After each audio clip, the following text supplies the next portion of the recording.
pieņemsim, es nezinu, teiksim, kā tu uz to visu skatos, bet mums kā latviešiem, vai kā eiropiešiem, Trumps ir nodarījis pamatīgu postu.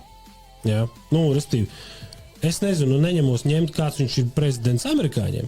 Ja? Bet, cik es saprotu, tagad pēdējās vēlēšanas tur arī, kur tur štatu gubernators vēl, ka tur demokrāti ir, tā, kad pārliecinoši uzvarējuši tajos štatos, kur agrāk bijuši, kur bijusi ir pārliecinoši republikāņi, tā kā pārākums.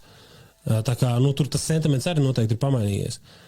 Bet mums, tev ir jāsaprot, ka šāds, prezidents, kurš visu laiku vālē, ar ritīgām pirmkārt pretstatos, pats ar sevi visu laiku nonāk, tad viņš saka šitā, tad viņš brauc tikties ar Putinu, tad Putins ir čoknutīs, tad viņš atkal tur lielākais draugs Putinam. Tev jāsaprot, ka tā nav produktīva politika priekš mums šeit, tā ir ļoti destruktīva. Viņa ir bīstama mums. Tagad tur būs stāv vienkārši,